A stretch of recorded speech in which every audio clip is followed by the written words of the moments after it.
How long? You said how long? Figure about an hour. Should Perfect. be good. Welcome to another episode of the Soothing Semantics podcast. I'm your host, Rafi Pinsky. Make sure to subscribe, smash the like button, leave your comments, and make sure to follow Dr. Batsheva Marcus on Instagram. Before we go into the conversation, for all of your real estate needs in South Florida, make sure to follow me at Rafi the Realtor on Instagram.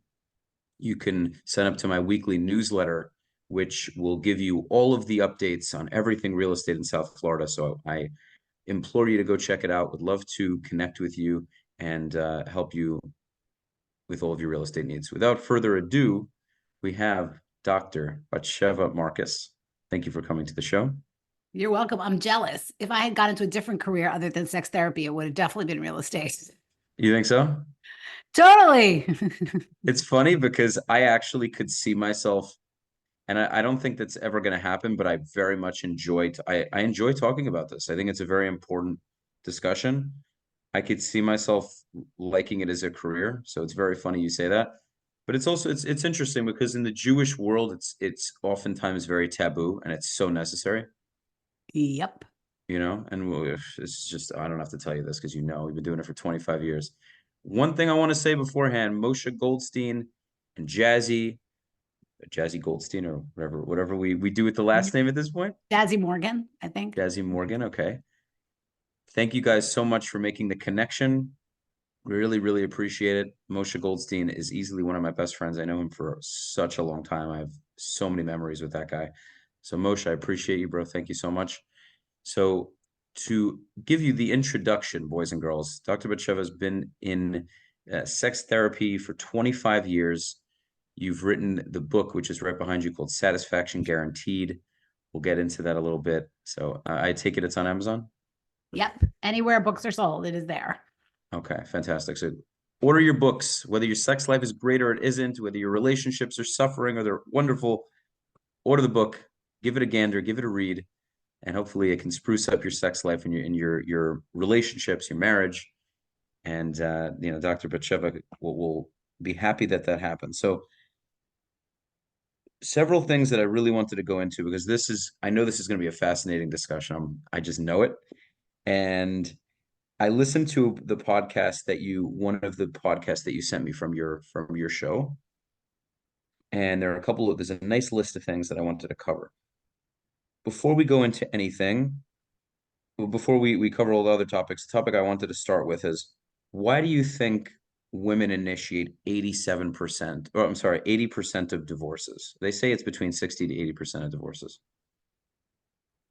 Because that's such a weird, interesting thing to start with. Does that feel a little negative to you? I'm just curious. No, no, We starting with divorce? That's so feels sad. yeah, I want to start with it. I want to start with it because I think, first of all, it's intriguing. I think all these Yeah. conversations are intriguing, but it's not going to be a negative discussion. It's going to be a very No, positive that's discussion. totally fine. It just feels like a sad way to start. But divorce. I hate starting with divorce.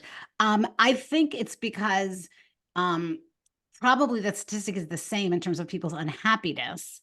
But in my experience, men are kind of willing to sort of sit it out more, whereas the women are like, I can't do this anymore. And so they are the ones who sort of take the initiative to split it up.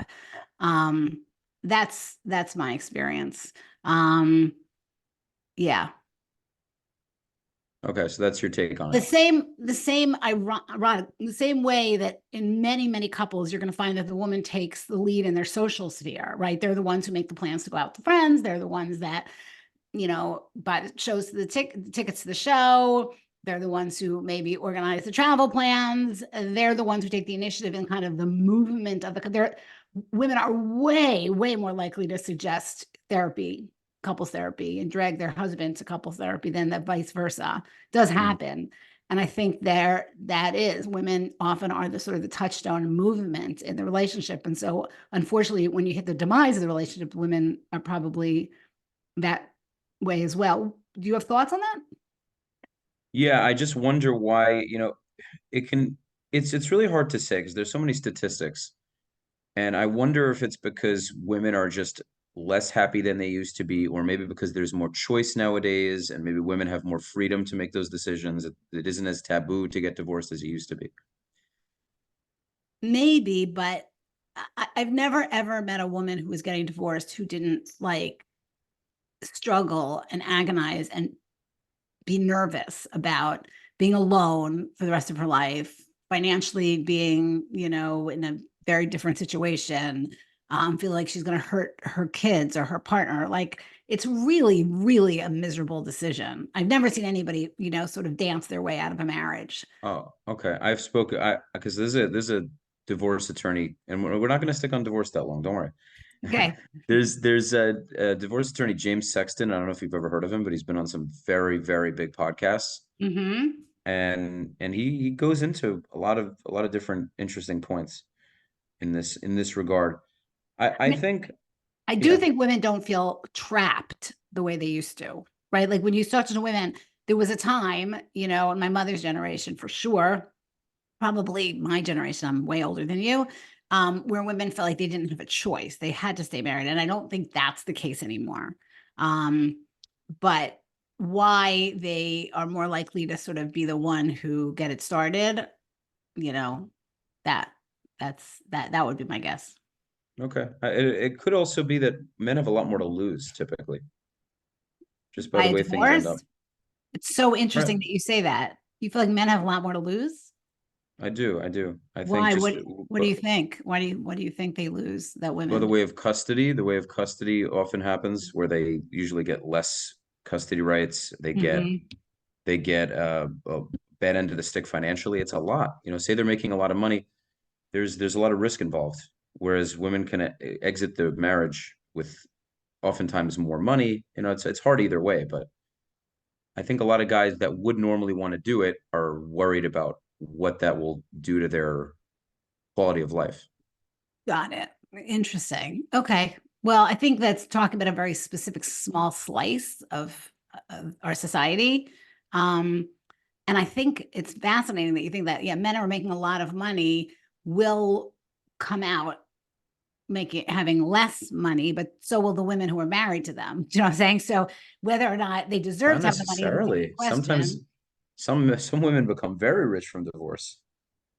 Very, very rich from divorce. It happens a lot of the time. Okay. So I was just curious to know how it ties in. The reason I was asking about divorce wasn't to just bring it up for no reason. It was really to tie it into, say sex life, for example.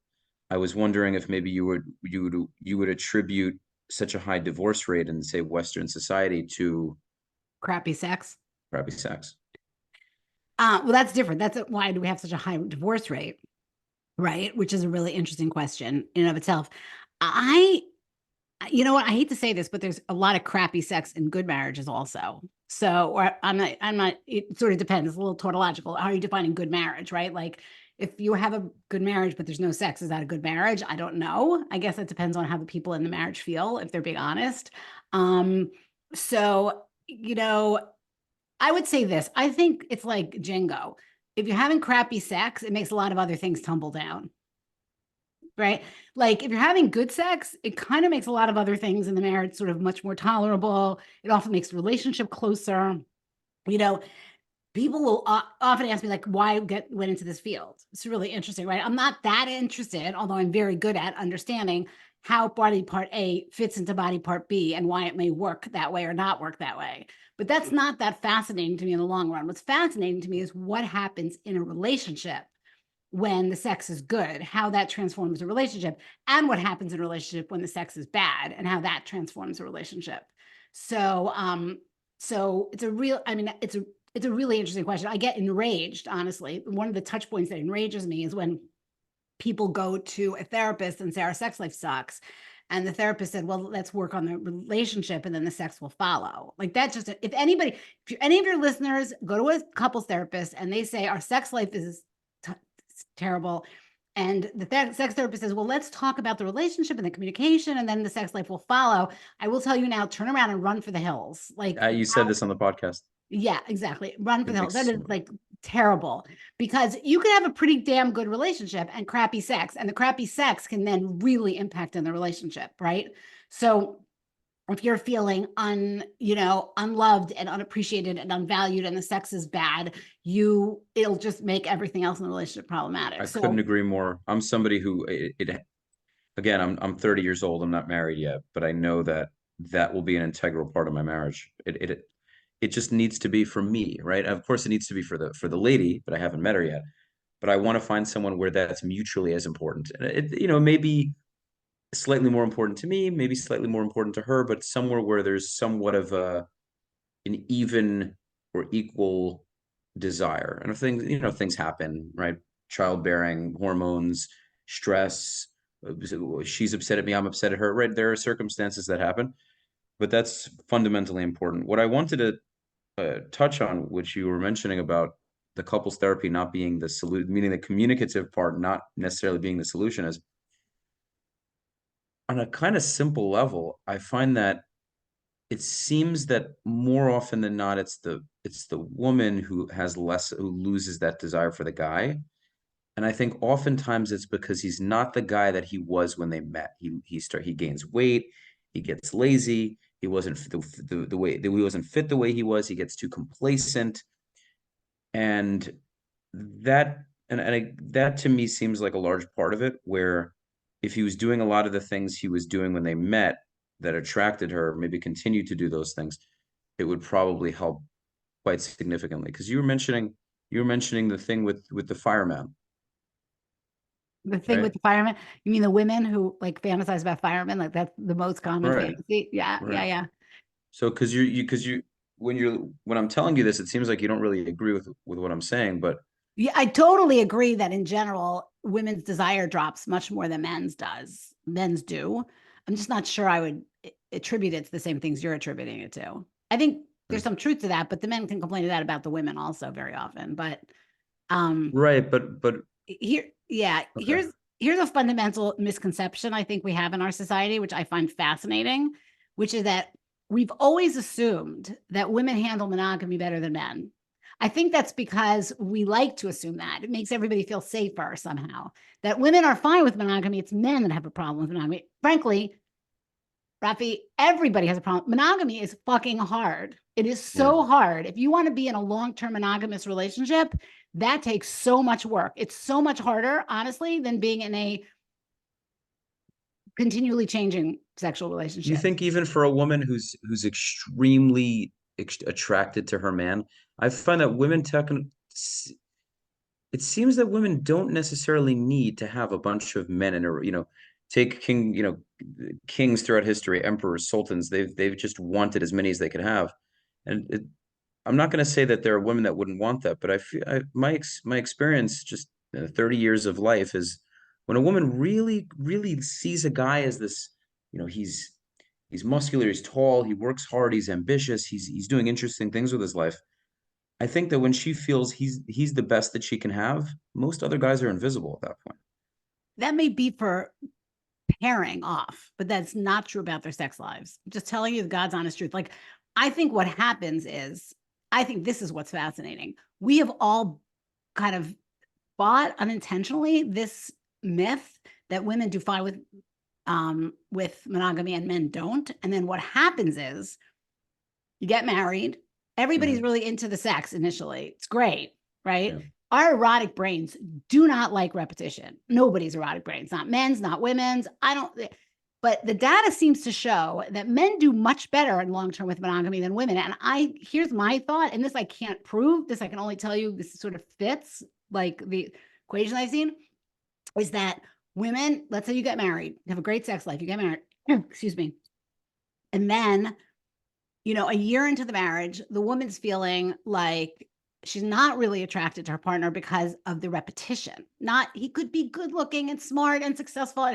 She's just and he maybe is feeling a little bored from the monogamy too, but it's acceptable for a man to be bored of the monogamy. And so he can fantasize about other women or watch some porn or do whatever he does and then kind of bring the energy back to his wife. The women feel so guilty about fantasizing about other people or thinking about other people or flirting with other people that they just shut down. They just shut down. They just think, oh, I have no drive at all. But that's actually not true. And so some of this has to do with our being able to accept the fact that monogamy is actually really, so when you look at the data over long-term time, women's interest in a one partner goes okay, and then tends to take a nosedive, whereas men's goes down a little bit and then sort of plateaus and stays. There's something that, like, and I feel it has to do with, maybe as a society we've learned to accept the fact that monogamy is hard. It's hard for men, and they need outside interests in their brain or in their visual stimulation or whatever, and that's fine, and they bring their energy back to their partner. But women, I can't tell you how often I'm talking to women and they're feeling so guilty about their fantasy life if they fantasize about somebody other than their husband. And I'm like, if you got to be kidding me, you're going to be married for 40 years or 50 years or 60 years, please God, to the same guy, and you're going to tell me that every single time you want to have sex, you're going to be thinking about that guy? Like, that's ridiculous. That sounds almost stalkerish. It's ridiculous. It's not happening. Men seem like they can live with that a lot better than women can. Um, and I feel like that secondary result is that women, like, just shut off. They can't really accept it, so they just shut down, as opposed to the men who are much better at managing it. What do you think of that? Very Probably different interesting. than what you've been thinking, right? It's interesting. I think there's so many components. I just have my own feelings about it. I also think that a woman needs to really feel that, for example, say they're a young couple and they walk into a ballroom. They say they go to a wedding. From a woman's perspective, if she sees her husband seems to be desired by the other women, doesn't mean they have to oogle and ogle over him, but they get this energy because women are emotionally more intelligent than men are typically. They get this energy that her husband or boyfriend is being looked at, being spoken to. The energy is there that, ooh, my man is desired by other women and he's liked by other men. There's a little spring of jealousy in there. They want to make sure that he doesn't go anywhere, and that jealousy and that, wait a minute, they want him, but he's mine. That's very important. And I don't think that her man should actively try and incite that jealousy, but I think by being as Maybe he who he should. is, huh? Maybe he should. Maybe I mean, people have all kinds of pacts between them. there's so many things. I just spoke to a guy. You should. Wait, I wait. I'm so really. curious before you fit. I want to hear what you're about to say, but do you feel like the true is a guy too? Got what guys walk into the room and everybody wants his girl?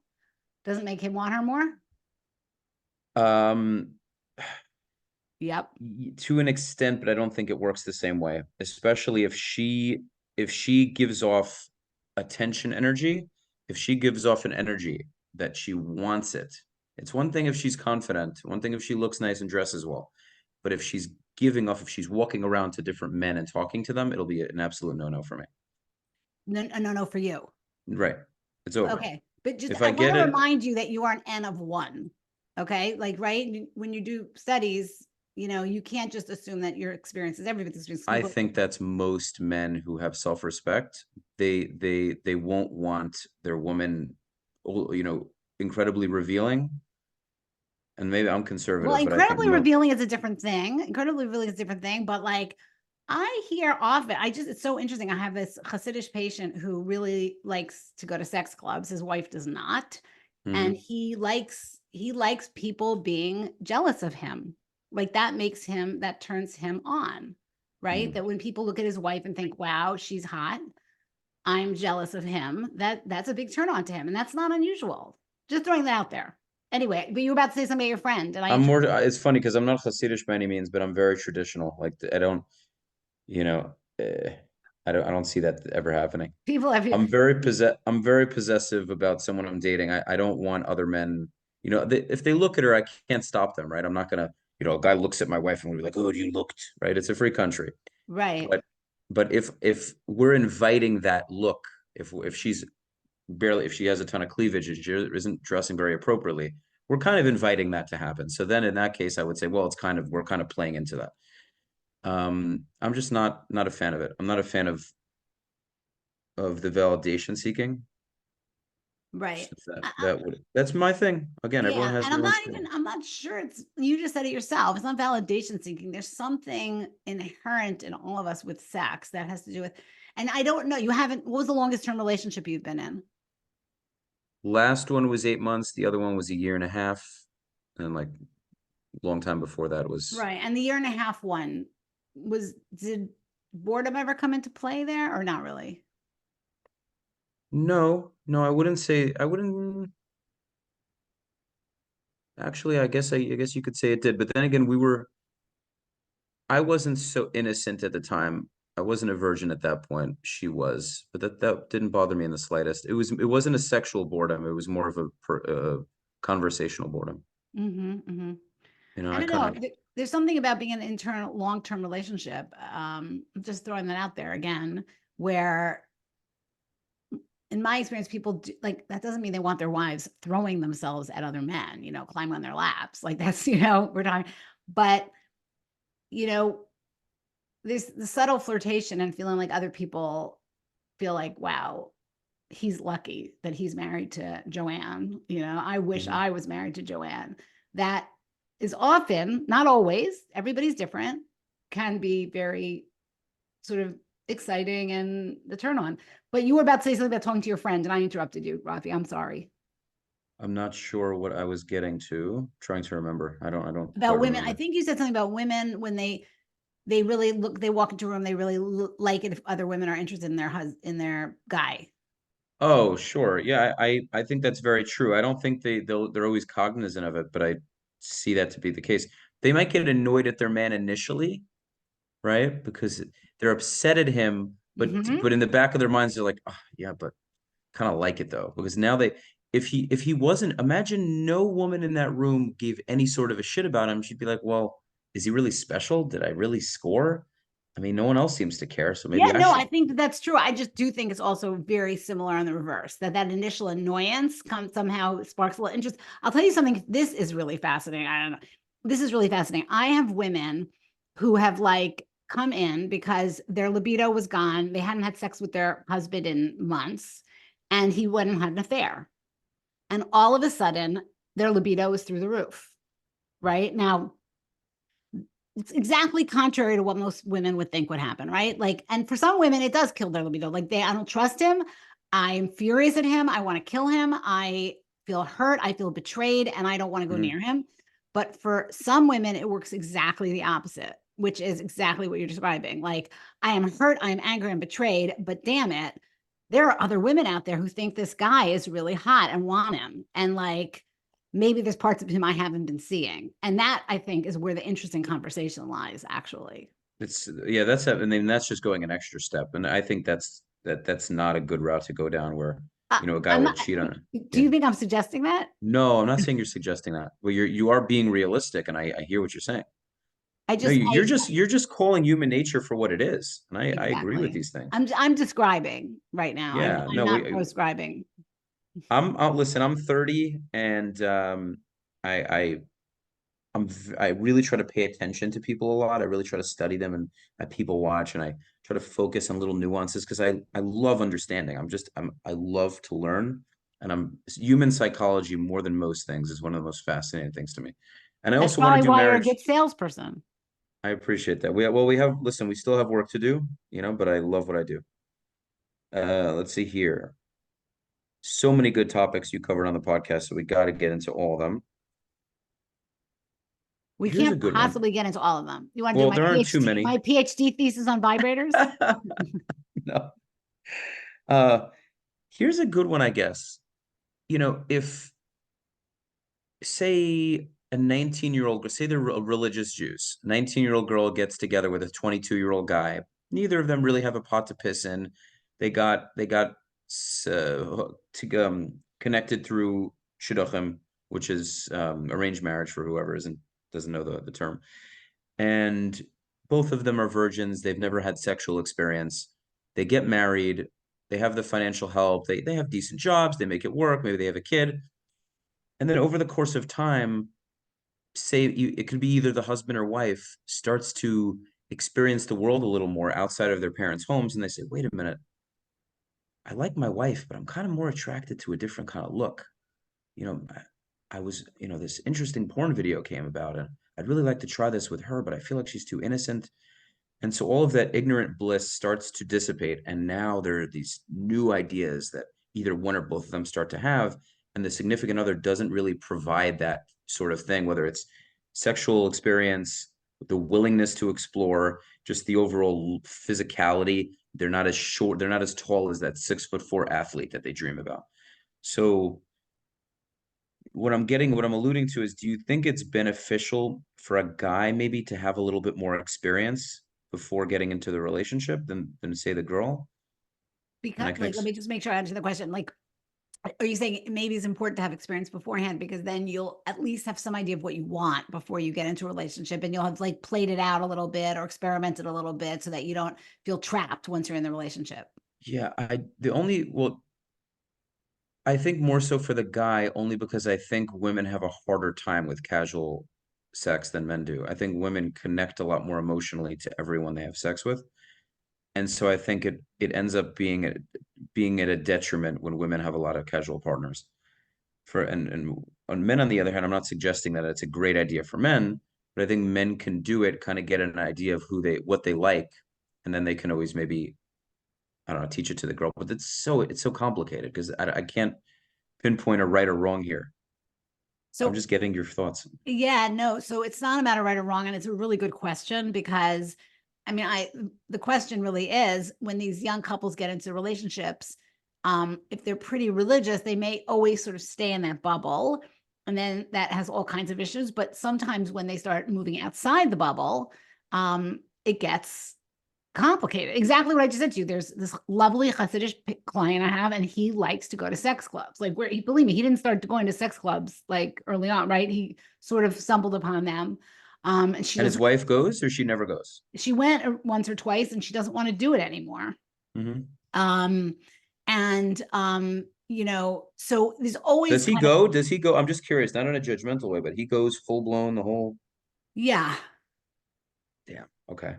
I mean, you do realize that people in these sex clubs are often looking for, variety, interesting things. So seeing a Hasidim, Taboo, yeah, so right? people The, seeing Hasidim having sex or a Hasidim in ex- the sex club is kind of like just goes along with the the taboo of it. tattoos and the body pierces and the like three women. Do you know what I mean? Like, okay, so Nothing's taboo there. Everything goes. Yeah. correct, correct. Assuming nobody gets hurt. So And I don't know. I don't have personal yeah, I experience, mean but that's yeah. generally the rule. As long as everything's as long as there's consent, then everything goes pretty much.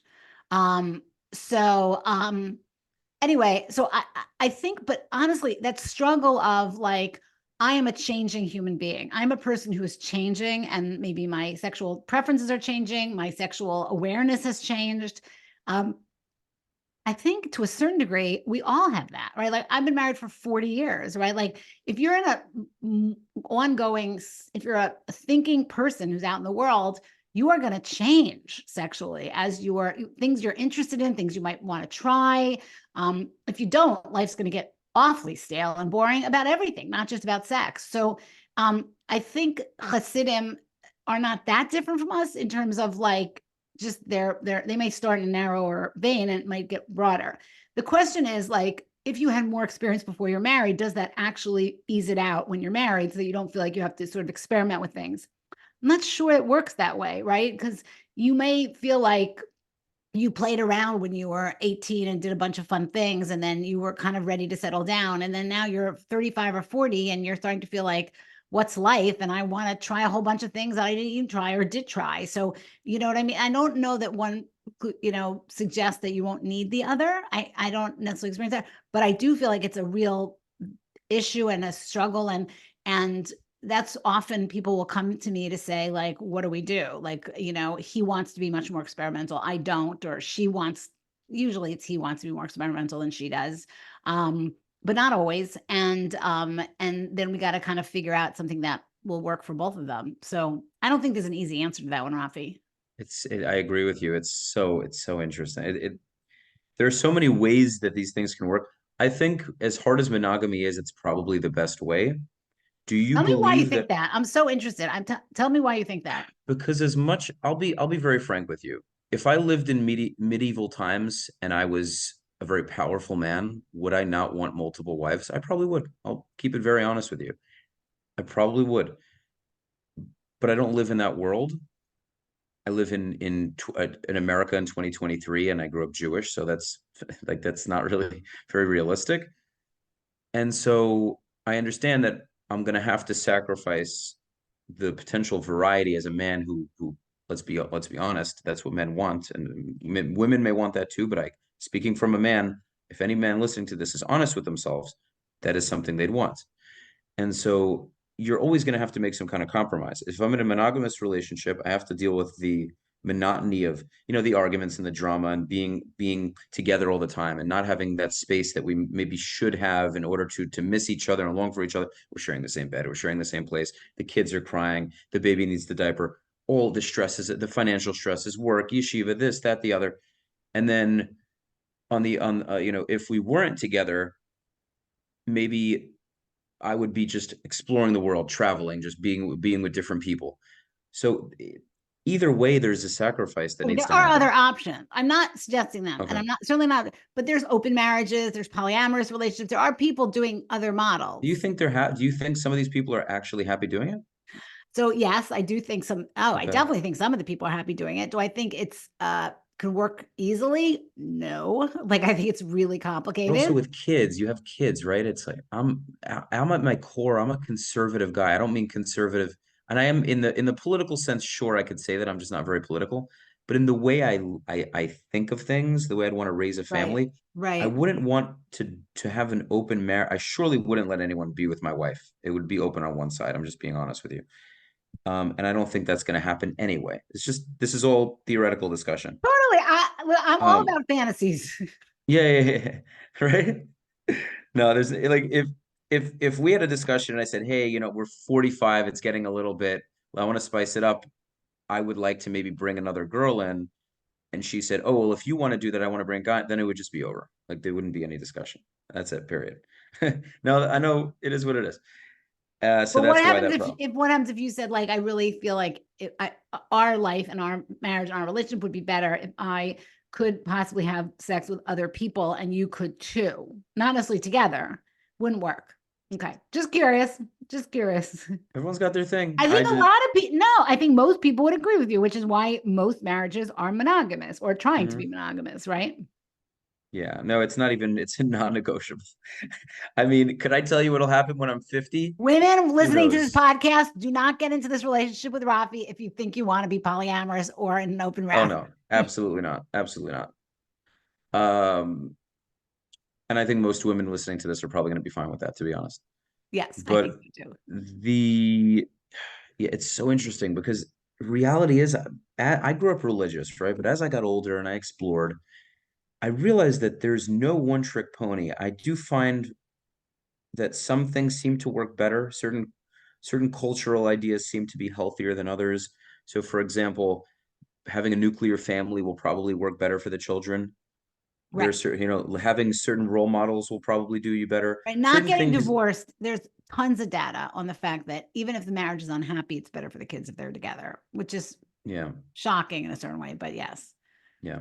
Yeah. So there are things that I think are typically generally better than others. But in Right. the case of all of these marriage, say polyamory, monogamy, etc., there's just so many avenues, and people live their lives in such different ways that it's hard to necessarily say.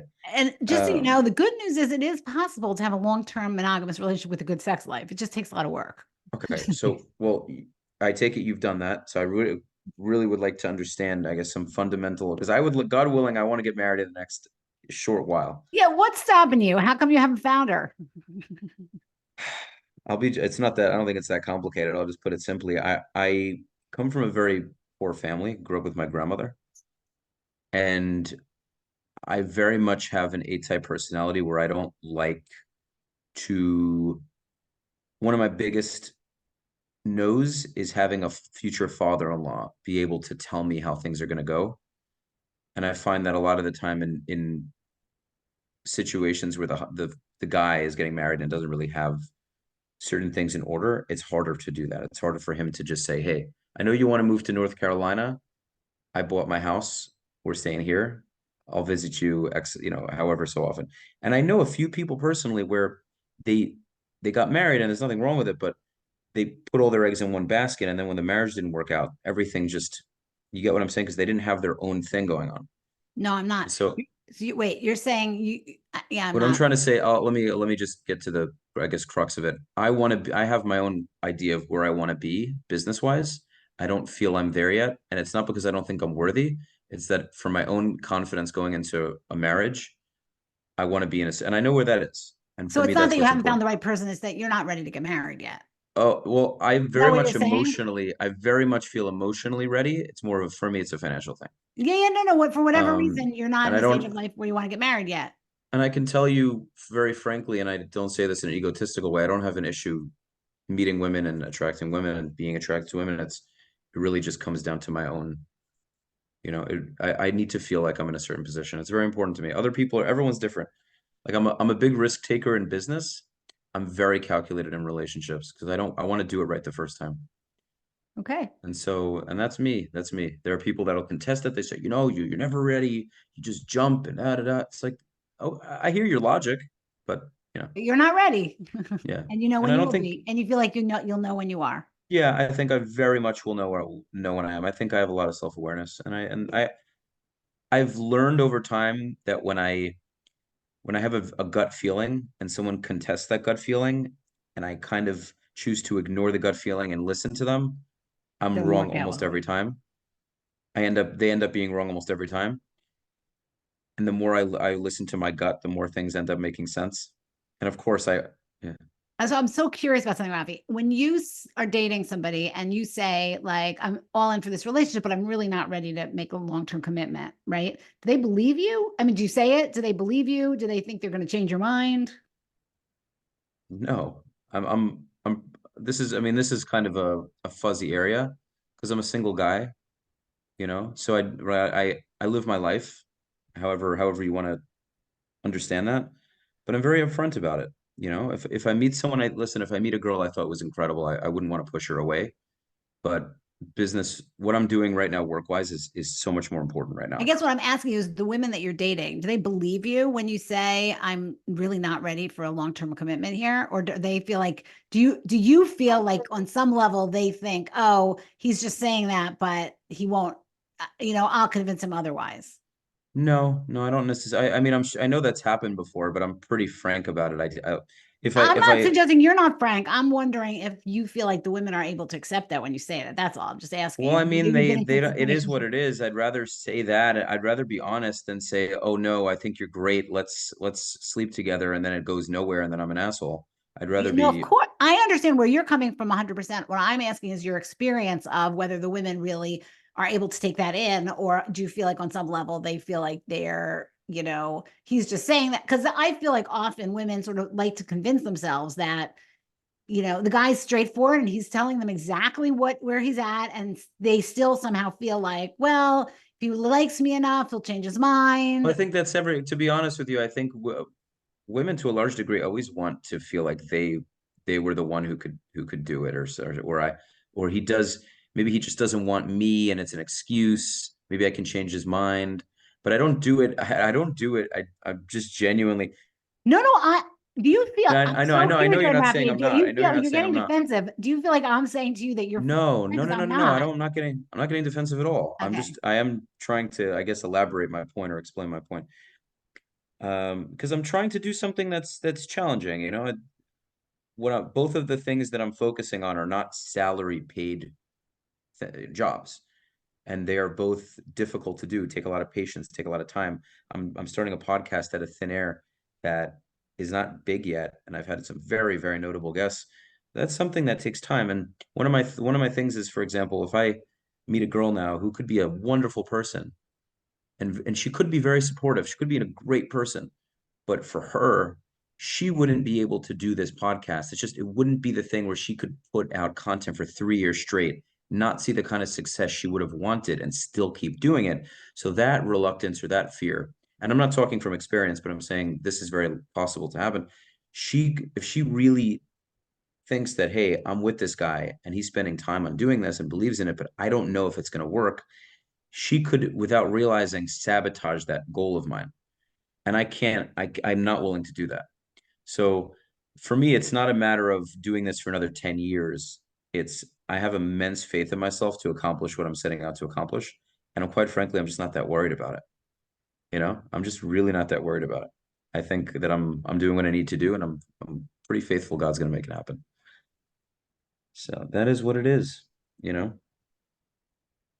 That's how I see it, and I hope I'm right. Sounds good. Yeah. No, but it's just I love what I'm doing, and you know, I couldn't, I don't know, I couldn't just get a 9 to 5, you know, be no hating on accountants, but just get a 9 to 5, go through the motions, have a kid, a golden retriever, and yeah, I That's not make your 80. life. It's not me. I only got one of these. Like I'm gonna be dead eventually. We So if all I gotta are. get married a little bit later, so what? Yep. Not the end of the world. So many of them suck anyway. Not to be negative, but So many women suck. no, no, no, no. So So many many, marriages. so many. Oh, marriages. Oh, yeah. You're So right. I'm no, no. So there's absolutely none of that in terms of some resentment towards women, not in the slightest. I am very realistic and I'm willing to say things as they are. So some people may see that a certain way, but not at all. I very much believe that as a guy, if you are, and I just see this in everyday life, the more accomplished you are, the more of a story you have to tell. And oftentimes you don't even have to tell the story because it tells itself. But the more you work on yourself, constantly improving, and you get out of your bed and you go to the gym, you take care of your body, whether you read or you listen to podcasts, you're constantly bettering yourself. Very few men do that on a daily basis, and that alone makes things a lot easier in the dating market. And women like that, period. So it does, you know, it's such Women a like simple that. People concept. like that. People want to be with People like people it, who are alive. sure. And I have a lot of zest for life, and that's I would like to continue that. So let's see here. You mentioned something interesting. You mentioned that stay-at-home dads have lower testosterone. We got to Mhm. touch up on that one. I have a friend who's a stay-at-home dad. He might be listening to this. It is what it is. Not going to It's mention names. totally fine. This is not hating on stay-at-home dads. It just happens to be that they did a study. And the reason I found it so fascinating was because, my specialization, I ran one of the largest sexual health centers in the country for 25 years. I started the women's center. It was a men's center, women's center, and with sexual health center. So it was doctors, PAs, NPs, and therapists all working together, right? And so my real area of expertise is women's sexual health, but in both levels, the intersection between the physiological and the psychological.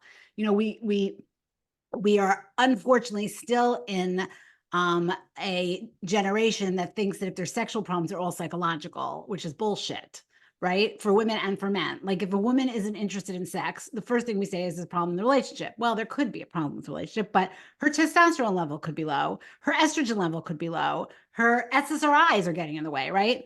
And so, you know, this idea that the brain and the body are not always functioning in tandem. Like I love that you talk always about going to the gym because I think that that's absolutely critical. But this Oh, I it fixes it really fixes everything. It really does. I'm upset, Jim. I'm stressed, Jim. I feel anxious, Jim. I'm that Jim. It really does. It really I could not I could not suggest whether you're male or female, go to the gym. Whatever you're gonna totally do, or go to go the or gym. move. Just We'll move. say move. Yes. That and you Uh, said that too. so the thing is that people always feel like, oh, maybe if you have low testosterone, you're not going to be interested in sex, which is true. But they don't realize that your behaviors and things that are happening in your life also affect your hormones levels, right? The things are moving both directions. And so when the study came out that showed that men who stay home with their kids, their testosterone drops, it doesn't drop precipitously. Like I don't want you to think this is not like, oh my God, if I stay home with men, with my kids, I will have no testosterone. It drops marginally, but noticeably. And so all of the other effects of lower testosterone may be, which, I don't know if you've ever, menopause is when women go through this change where their estrogen drops, and andropause is usually this phase in life when men's testosterone drops, which happens to all men, by the way. Like it's not nobody, you just get older, your Mhm. testosterone lowers, and depends on different levels, but it's usually characterized by less interest in sex, inability to create muscle rather than fat. Like when you put men on testosterone in the first year, they'll typically lose 10 pounds of fat and gain 10 pounds of muscle. Mhm. Um, so also brain fog, ability to stay clear. So, testosterone is a really, really important hormone for men. Like, and in both ways, you don't want to pump it up to the point where it's, super physiological, because that has all kinds of problems, shuts down your sperm production, has a whole bunch of things. But it is really important. And as men get older, if you guys are listening out here and you're starting to feel like your sex drive is kind of waning, you're having a harder time like getting yourself to the gym, you're feeling sluggish, you should have your testosterone checked out. Yeah, it's such a valid point. A lot of people don't realize it. They just think they're losing interest in things. Oftentimes it's a lack of It's testosterone. physiological. It's physiological. It's So absolutely, I interesting. think we just don't pay enough attention to it. And for many years, there was a lot of pushback. Oh, you can't give testosterone. It's not healthy. Yeah, now they're realizing how important it is for men and for women.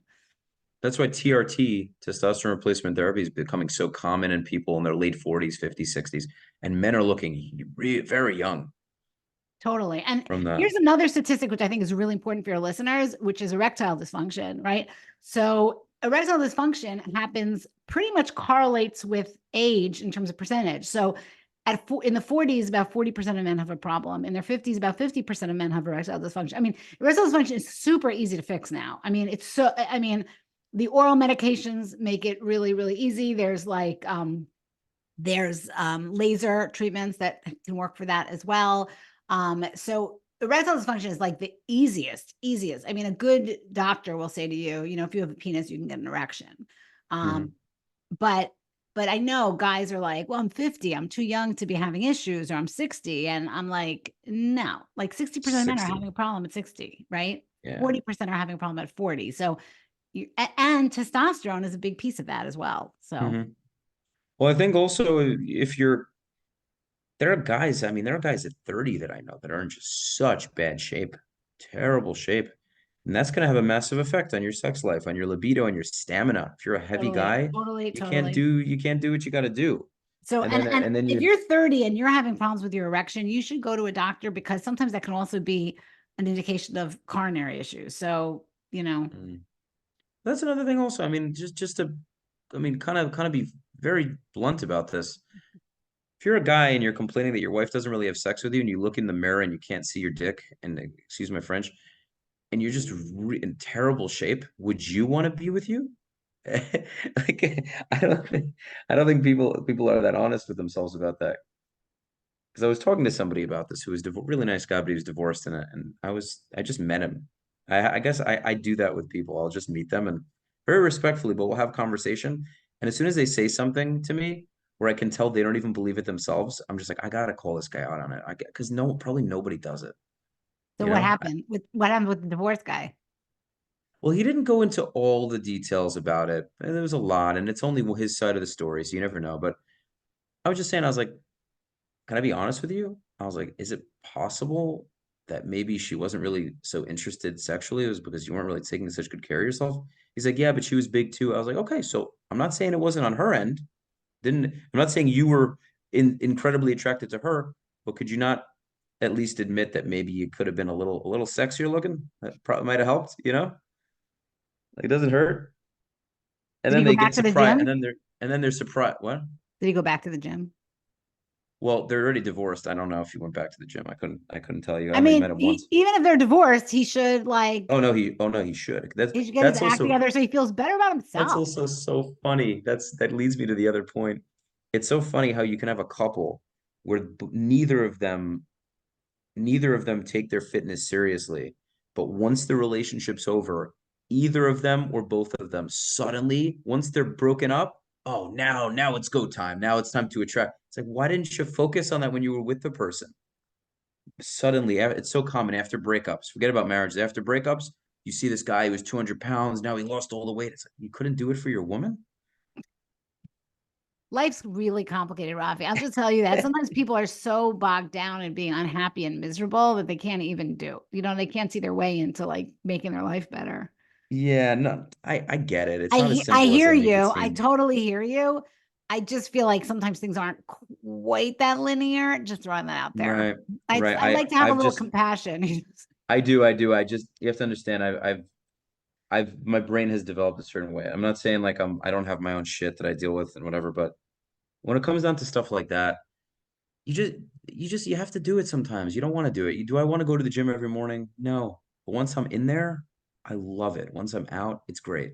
It's so It, funny that you're saying that it is. because when I talk about having sex in long-term monogamous relationships, often I'll compare it to exercise. And when I was on, it was on my podcast You when, said this. I heard you say this. Yeah. yeah, exactly. And the rabbi I was doing the podcast with was like, "Oh my God, Batsheva, it sounds like you're talking about exercise." And I was like, "No, no, no," because I didn't want to, like, I felt like that would sound terrible. But now the more I'm thinking of actually doing another book about this because I feel like it's exactly like exercise. You don't always want to get the freaking off the couch. If you find something that you like doing that you can do regularly, you will feel so good. You'll feel good at the moment. You'll feel good when you're doing it. You'll feel good when it's over. And yes, sometimes you got to push yourself off the sofa to do it because, it doesn't matter how good you feel. Sometimes you just feel like you're, oh, I don't want to get off the sofa. And it's like that with sex. Sometimes you don't necessarily feel like having sex, but if you know that you have sex regularly and you like doing it and it feels good and it makes you closer and it makes your relationship better and you feel better about yourself, you do it. Yeah, I don't have this. I don't have that issue. I I just yeah, with You the don't have the gym issue as you don't well. want to get off the sofa to go to the exercise. You don't have the issue you want to go have Neither sex. neither. Yeah, you're not in I a don't long find term. Talk to me when you've been married 20 years, buddy. I'm sure. I don't doubt it for a second. But I hope not. We'll see. We'll cross that bridge when we get there, I guess. You never have trouble getting off the sofa to go to this gym? Of course I do. But I Oh, first of all, okay.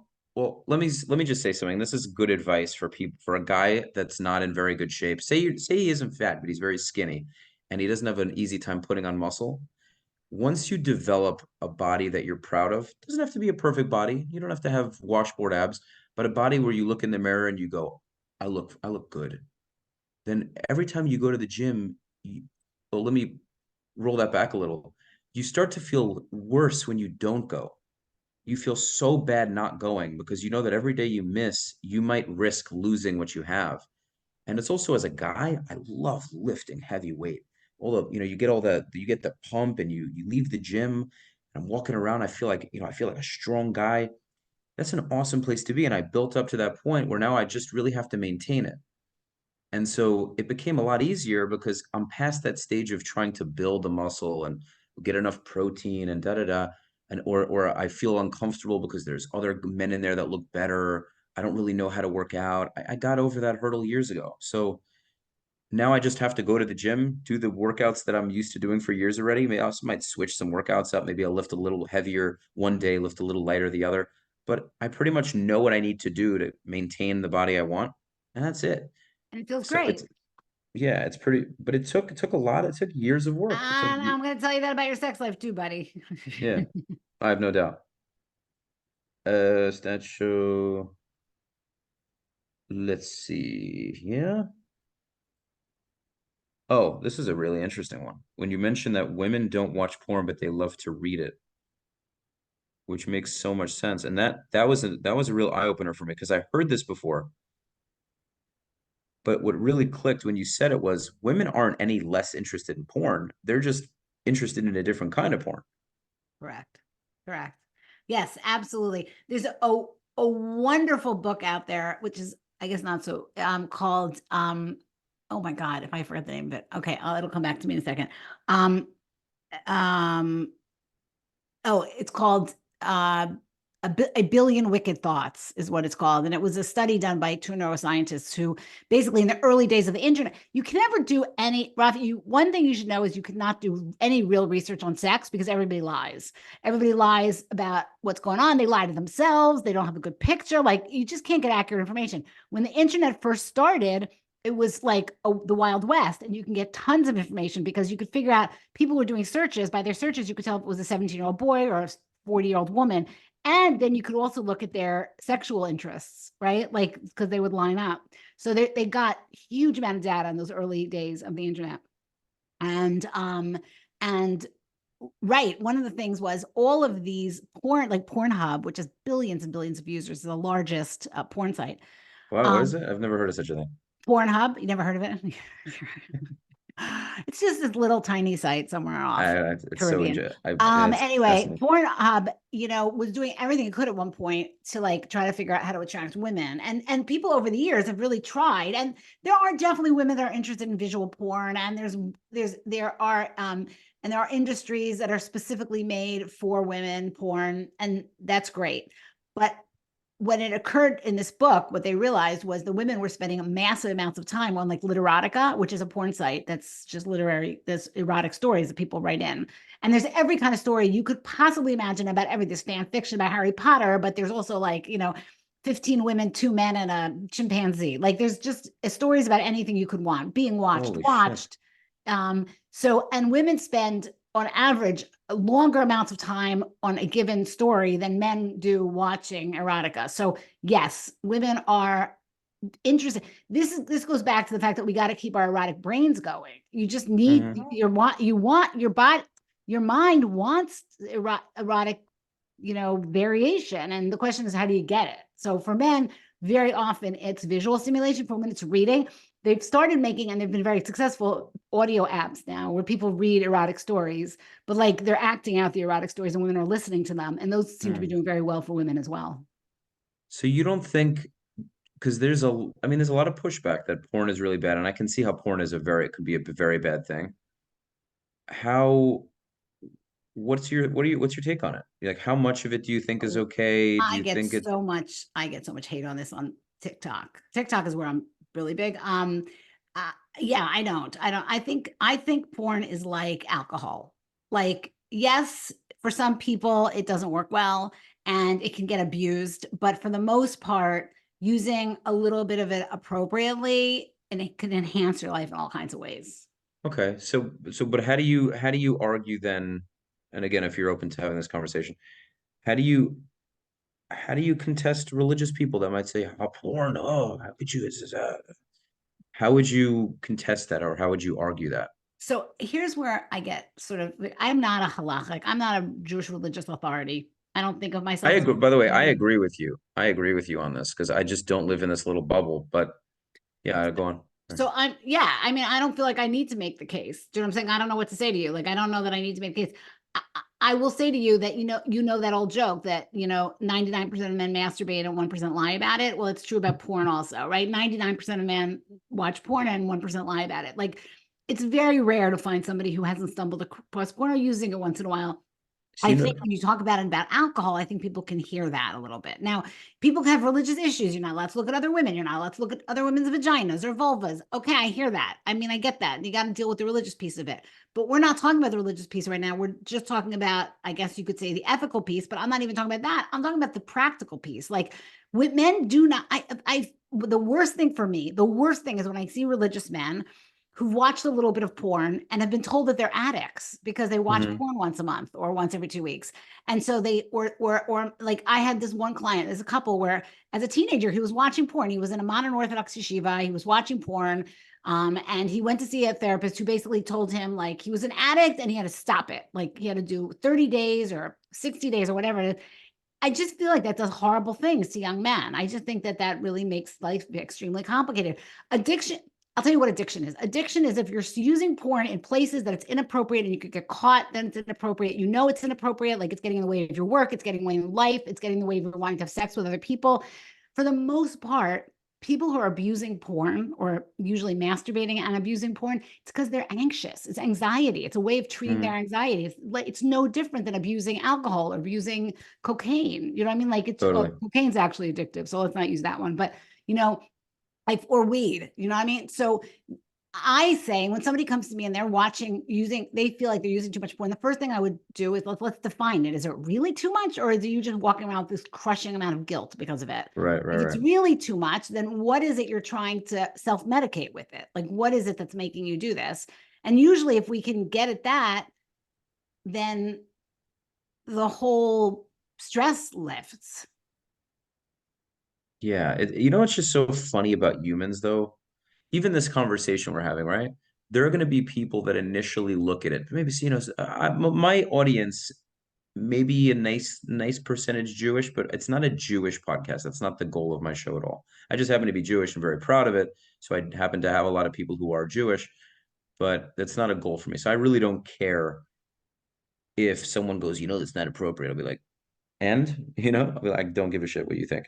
But there are Jewish, do you know what I mean? Those podcasts that are very Jewish centered. And so Yes, they're kind of nervous about maybe I shouldn't have said this, maybe I shouldn't have said yes, that. yes.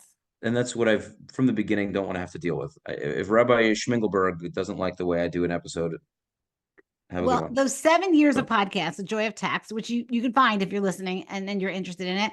The one or two episodes where I really had the rabbi and I, who were very close friends, went at mhm. it. Was to do with porn. Like it really bothered him. The idea of porn really bothered him. And I'm like, I'm Well, I sorry if guess. it bothers you, because it's a hate, don't watch it. But that doesn't Mhm, mean that it's not helpful to some couples to watch it. Some mhm. women or some men feel like it's very helpful for their relationship. Like, let's just not lump it all into a box and toss it into the sea. It's so nuanced. It's so nuanced because I hear his point and I hear your point. And I think ultimately, because the risks of porn could be, you look for a specific kind of woman, you get too infatuated over these what you could call perfect looking women. Your wife doesn't add up. You get too obsessed with watching it, and then when it comes to doing it, you lose interest. You may never be satisfied with certain kinds of porn, so you're constantly looking for more wild and different kinds of kinks or whatever, and so it never satisfies you, and you're always on this hunt for more. But I think to go back to your point, I think there's a level of self-control, discipline, and maturity that needs to come into play where you say, hey, this is excessive. What I'm doing isn't healthy. It's hurting the relationship. But yeah, I mean, if a guy needs to know how to go down on his woman or please his woman, whether it be foreplay or the sex, well, I know you mentioned foreplay and sex are obviously all in they work in tandem.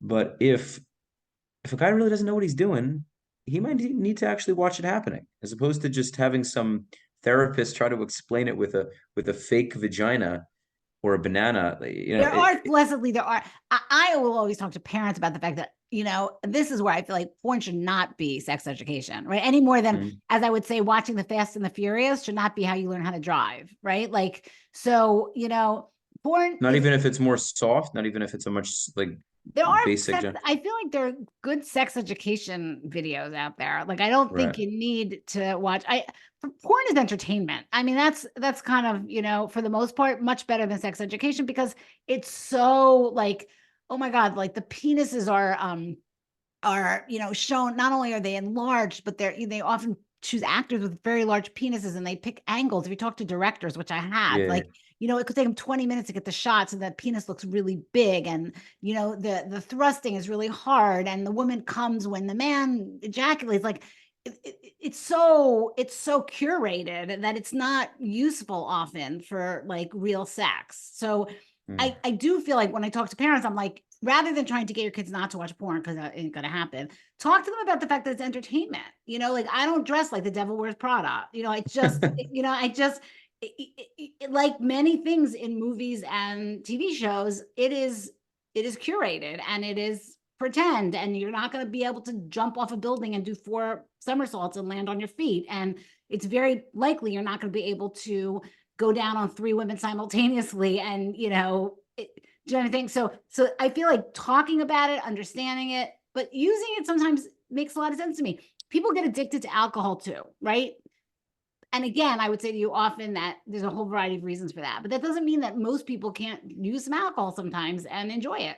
I guess for speaking for Jews, I guess it's, if for someone who's Orthodox, they just see the idea of looking at those images or those videos being wrong. You should only look at your wife, da, da, da, which I can hear. And I think it ultimately comes down to what kind of life you want to live. For me, I love Jews. I love being one. There are just certain things I don't subscribe to, certain things that are not that important to me. And so to me, I And don't, also, just it's not just Jews; it's also religious, oh, for sure, for sure. Catholics, Mormons. Yeah, just Yeah, as much as I'm conservative with, for example, sharing my woman, when it comes to her and I'm very open and all that. So it really just depends on the context. Now, yeah, we really covered a heck of a lot of ground. So I look forward to the interesting comments, and I'm sure we can have plenty more to talk about. So Dr. Marcus, Dr. Batsheva Marcus, thank you so much for joining me. If you have any final closing words, feel free.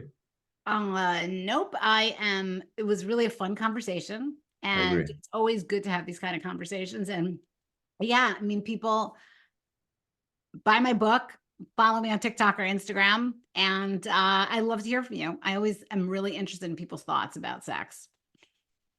Yep.